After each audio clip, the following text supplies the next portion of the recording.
Bismillahirrahmanirrahim.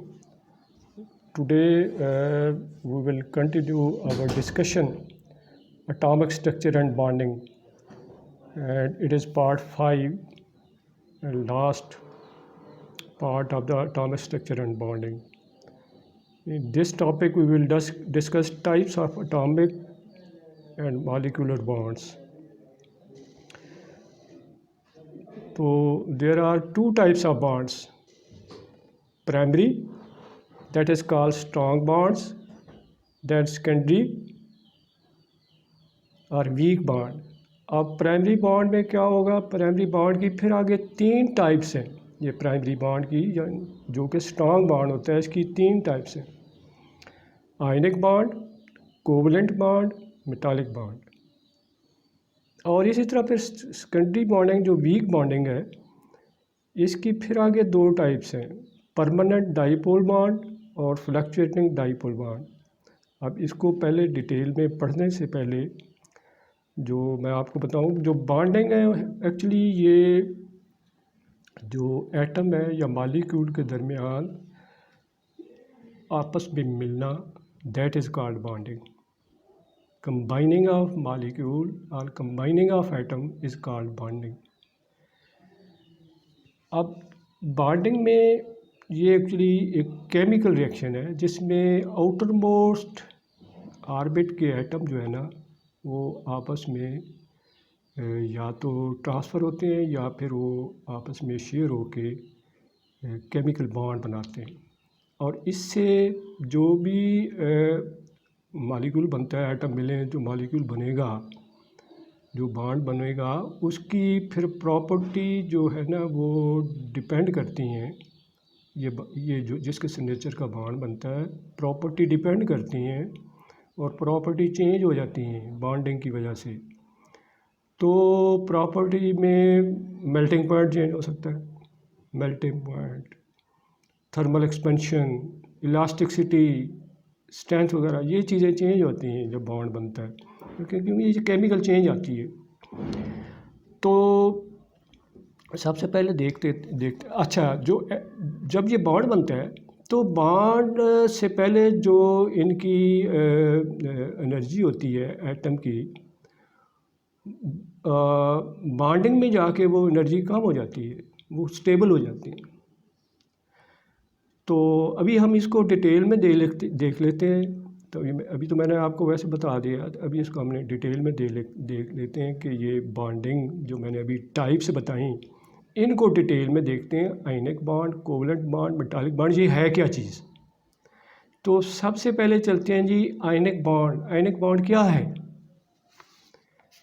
Ionic bond देखते हैं जी. तो सबसे पहले आयनिक बॉन्ड पे चलें जी. आयनिक बॉन्ड, अब आयनिक बॉन्ड ये जैसे देख लेते हैं जी. Form between low and high electronegative elements. मैंने इलेक्ट्रोनेगेटिविटी मैंने बताया था, ये एटम की प्रॉपर्टी इलेक्ट्रॉन को अट्रैक्ट करने की, जितनी ज़्यादा होगी इलेक्ट्रोनेगेटिविटी उतनी बढ़ती जाएगी. यही मैंने आपको जो पीरियोडिक टेबल लास्ट टाइम बताई थी, उसमें एक ही पीरियड में मैंने बताया था, लेफ़्ट से राइट अगर जाएं इलेक्ट्रोनेगेटिविटी बढ़ती जाती है. और जो अल्कलाइन मेटल थे मैंने बताया उनकी इलेक्ट्रोनेगेटिविटी कम है, और आप उधर एक्सट्रीम पे जाएं, यानी 17 ग्रुप में वो हाइड्रोजन ग्रुप आता है, उनकी इलेक्ट्रोनेगेटिविटी सबसे ज़्यादा है.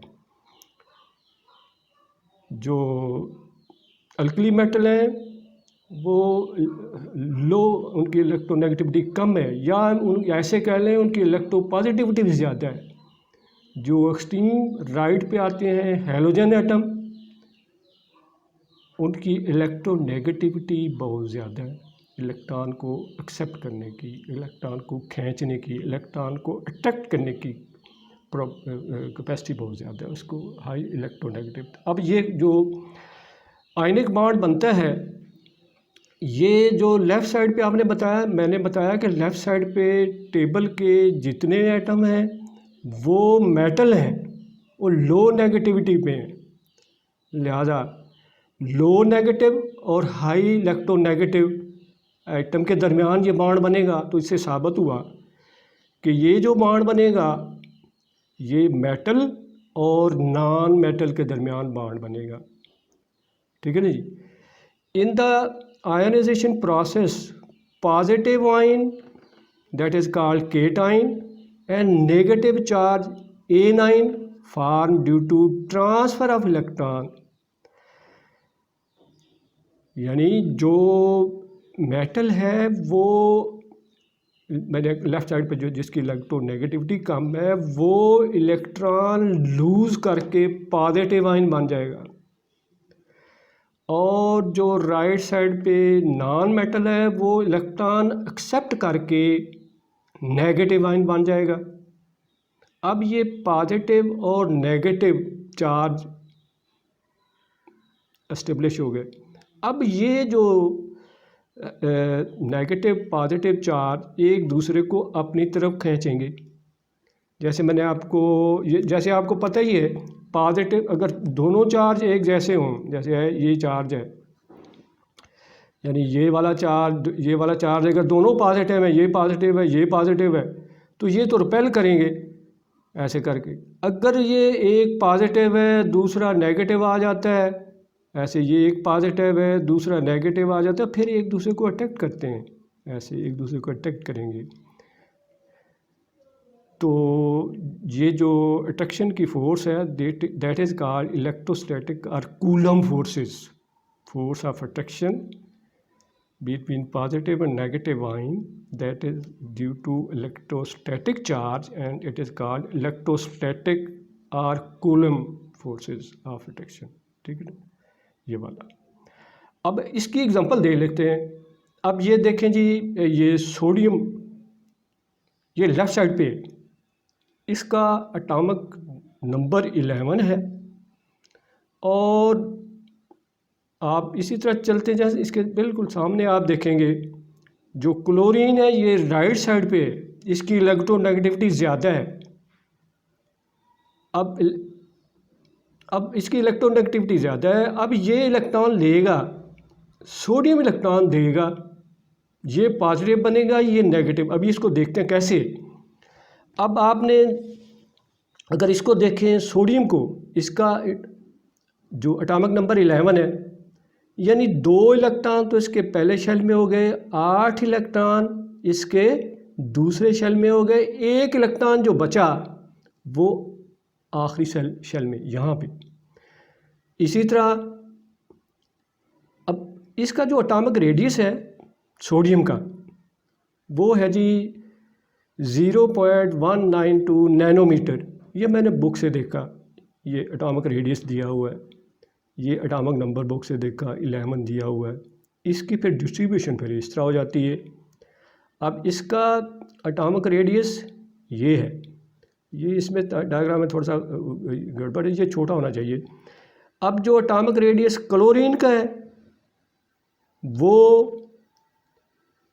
एटॉमिक रेडियस क्लोरीन का वो 0.099 नैनोमीटर है। ये मैंने जब पीरियोडिक टेबल एक्सप्लेन की थी उसमें मैंने बताया था कि आप एक ही पीरियड में लेफ़्ट से राइट जाएं तो एटॉमिक रेडियस जो है वो कम होता जाता है। लिहाजा सोडियम का एटॉमिक रेडियस ज़्यादा है, क्लोरीन का कम है। अब क्या होगा, अब ये जो इसके बाहर वाले शेल में 1 इलेक्ट्रॉन है, और आप क्लोरीन की ये इलेक्ट्रॉन कन्फिग्रेशन लिखें, 2 इधर एटम, 8 एटम इधर, 7 एटम इधर, 17 एटम पूरे हो गए। देखना 2 और ये 8 10 और ये 7 17, ये 17 एटम पूरे हो गए। अब ये 17 एटम यानी इसको अपना शेल कंप्लीट करने के लिए इसको 1 एटम चाहिए, ये स्टेबल हो जाएगा। ये 1 इलेक्ट्रॉन लूज़ कर दे, इसके 8 हो जाएंगे, 2 पहले हैं, ये इसके ये देखने इसमें 8 पूरे हो गए, इसके 8 चल स्टेबल कंडीशन इसकी बन जाएगी। ये देगा, ये इलेक्ट्रॉन लेगा, जब ये इलेक्ट्रॉन देगा तो ये इसके ऊपर पॉजिटिव चार्ज आ गया, ये आप देख लें यहाँ पे शो किया हुआ है। जब इसने इलेक्ट्रॉन ले लिया तो इसके ऊपर नेगेटिव चार्ज आ गया, ये मैंने इसको इधर बनाया हुआ है। अब इसका रेडियस कम हो जाएगा, यानी सोडियम पॉजिटिव का जो इसको कह लें आयनिक रेडियस, ये अब कम हो जाएगा। अब इसका आयनिक रेडियस जो इसका बना वो 0.095 नैनोमीटर है। अब क्लोरीन का अब ये एक्सपैंड हो जाता है, यानी अब जो न्यूक्लियस को खींच रहा है उसकी इतना वो इसको अपनी तरफ नहीं खींच सकता कि इलेक्ट्रॉन बढ़ गए हैं, चार्ज ज़्यादा हो गया है, प्रोटॉन उतने के उतने ही हैं, चार्ज इधर से बढ़ गया है, तो ये यानी दूसरे लफ्ज़ों में ये एक्सपैंड हो गया। अब इसका रेडियस बढ़ जाएगा, आयनिक रेडियस इसका बढ़ जाएगा। अब इसका आयनिक रेडियस हो गया 0.181 नैनोमीटर। अब ये बना पॉजिटिव, ये बना नेगेटिव, आपस में इन्होंने खींचा तो हमारे पास सोडियम क्लोराइड बन गया। इसी तरह आप मैग्नीशियम ऑक्साइड का भी देखेंगे, इसी तरह होगा। ये सोडियम फ्लोराइड, कैल्शियम सल्फाइड, ये आप देखें जब भी इसी तरह आप इसको कर सकते हैं। ये तो हो गया जी आयनिक बॉन्ड। अब जो इनके दरमियान जो आगे इसको देख लेते हैं मज़ीद। अब जो interionic forces for an ion pair, एक आयन पेयर में जब ये दो एटम आप ये मिलेंगे, ठीक है ना, जब ये मिलेंगे आपस में, दो आयन है, एक पॉजिटिव है एक नेगेटिव है, अब ये अट्रैक्शन फोर्स होगी और साथ ही रिपल्शन फोर्स। ये पॉजिटिव नेगेटिव तो आपको ये पॉजिटिव नेगेटिव तो खींचेंगे, मगर जो इलेक्ट्रॉन है उनके ऊपर तो चार्ज नेगेटिव है। जैसे इधर मैंने बताया ये तो इलेक्ट्रॉन है, ये भी इलेक्ट्रॉन, ये भी इलेक्ट्रॉन, ये तो इसको रिपेल करेंगे, ये इसको खींच रहे हैं। तो इसका मतलब है दो फोर्सेस होगी, एक फोर्स होगी अट्रैक्शन की, एक फोर्स होगी रिपल्शन की। ये repulsion due to electron of both atoms, ये जो ये वाली। अब नेट फोर्स मैंने लिखा attractive plus repulsive. Attractive force due to ion, repulsive force due to electron present on both atom, that is called repulsive. अब ये जो अट्रैक्टिव फोर्स है वो ऐसे निकालेंगे Z1E इंटू Z2E, ये आपको भी बताते हैं, डिवाइडेड बाई 4πε0 A स्क्वायर।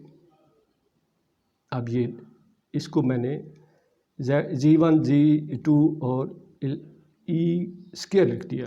अब इसको अब Z1 Z2 these are number of electron removed are added. अब Z1 को अगर मैं लिखूं कि नंबर ऑफ इलेक्ट्रॉन रिमूव, उसको मैं रिमूव पॉजिटिव, उस पर चार्ज उसको पॉजिटिव, अगर एक रिमूव है सोडियम के केस में एक रिमूव हुआ, उसको लिखूंगा पॉजिटिव 1।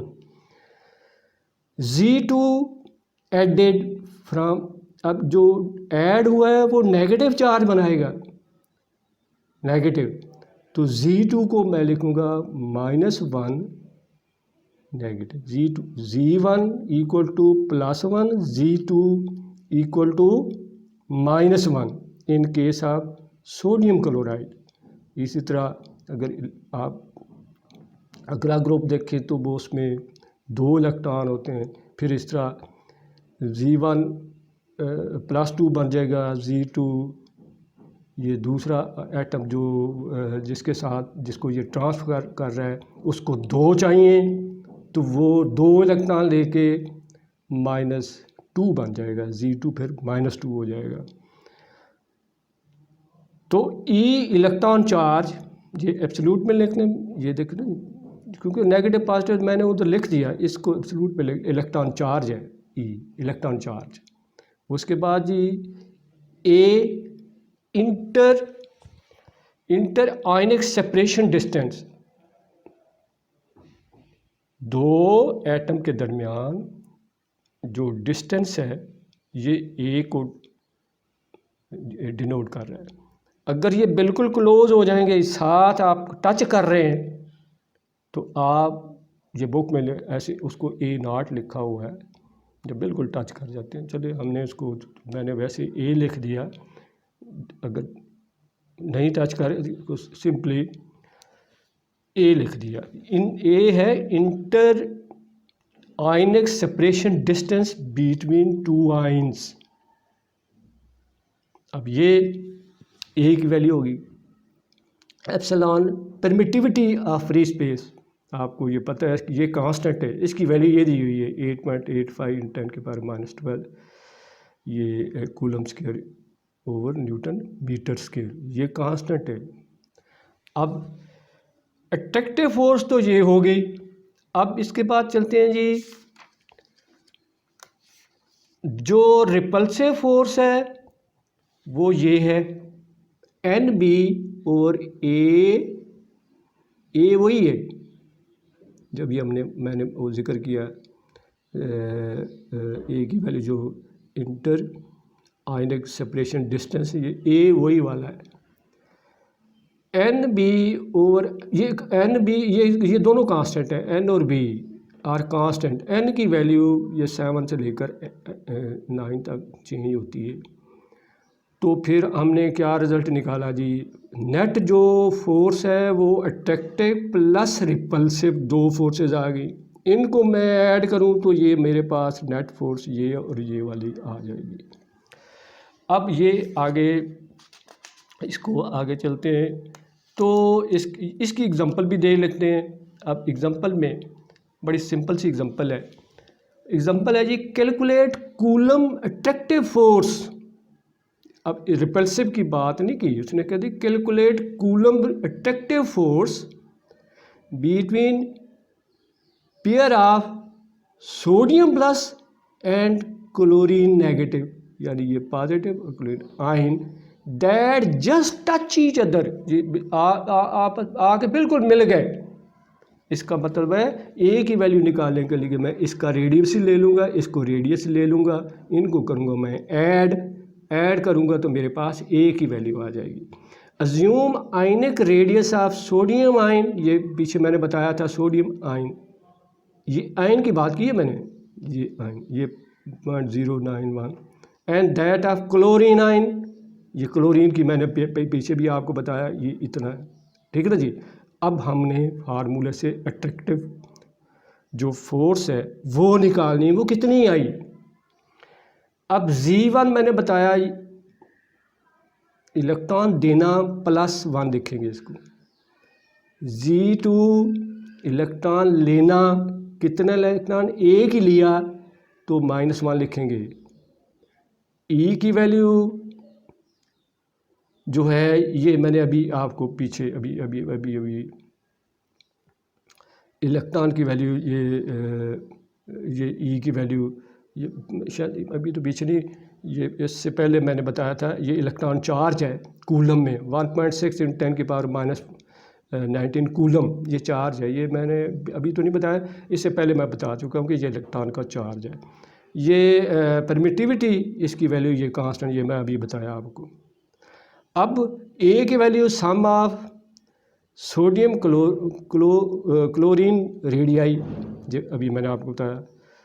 अब इनको दोनों को ऐड कर लें तो आपके पास ए की वैल्यू आ जाएगी। अब ए की वैल्यू यहाँ पे रखें जी, ये फार्मूला आपका ये अट्रैक्शन का, ये Z1 Z2 ये ई स्क्वायर, ये पीछे वाला फार्मूला यूज़ किया, इसमें कोई नई चीज़ नहीं है, फार्मूला यूज़ किए। ये सारी वैल्यू ये +1 -1, ये इलेक्ट्रॉन चार्ज ये इसकी वैल्यू रखी। उसके बाद ये 4π एप्सिलॉन नॉट की ये वैल्यू लिख दी मैंने यहाँ तक। उसके बाद ए की वैल्यू मैंने अभी निकाली है यहाँ से, ए की वैल्यू ये वाली, ये आप देखें ये नैनोमीटर में था, इसको मीटर में मैंने कन्वर्ट कर लिया, यानी 10⁻⁻1 एक और करके इसको मीटर में मैंने ये मीटर में निकाला हुआ है। ये नैनोमीटर में था, इसको नैनोमीटर में ऐड करें तो ये इसको जब नैनोमीटर 10⁻⁻⁹ में होगा, फिर मैं उसको 10⁻⁻⁻1 से मल्टीप्लाई करूँगा तो ये इसलिए 2.76 आ गया, 10⁻⁻10 मीटर में आ गया जी। ठीक है जी। ये इसलिए कि मैंने ये आपको नीचे लिखा भी हुआ है, सिंस टच ईच अदर, वही मैं बताया कि ये आपस में आके मिलते हैं। अब फोर्स ऑफ अट्रैक्शन उसी तरह ये फार्मूला लगाएं, फोर्स ऑफ अट्रैक्शन आपने इतनी, ये है अट्रैक्टिव फोर्स, तो रिपल्सिव फोर्स इसी के बराबर होगी वो अगर नेगेटिव, ये आप इस तरह लिखते हैं। तो ये तो आपका एग्जांपल नंबर 2.8 हो गया।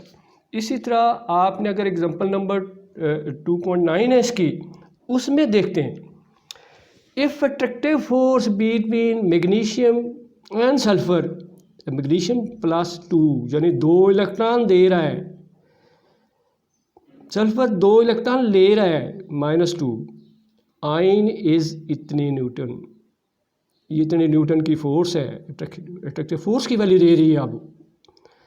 And if sulphur ion has a radius of, ये उसका रेडियस दे दिया, calculate a value for ionic radius of, calculate a value for ionic radius of Mg+2 in nanometre. हम आयनिक रेडियस किसका, मैग्नीशियम का मालूम करना चाहते हैं, और हमें जो सल्फर का आयनिक रेडियस वो दिया हुआ है। अब हम क्या करेंगे जी, हम यही फार्मूला वही यूज़ करेंगे। अब फार्मूले यूज़ करने से पहले ये मैं बता दूं, G1 की वैल्यू +2, 2 इलेक्ट्रॉन दे दिए +2, इसने, अब ये सल्फ़र ने 2 इलेक्ट्रॉन ले लिए, उसकी G2 की वैल्यू -2 ये आ गई। अब E की वैल्यू इतने कूलम, परमिटिविटी ये दी हुई है, जो फार्मूला लगाया, जो पीछे मैंने बताया था फार्मूला, ये वाला फार्मूला, ये वाला अट्रैक्टिव, इसको मैंने तो लिखा, ये ए की वैल्यू मैं निकाल के इधर लिखता हूँ, तो इसको फिर मैं अंडर रूट कर दूंगा, तो ये मेरे पास ये आ गया ए की वैल्यू।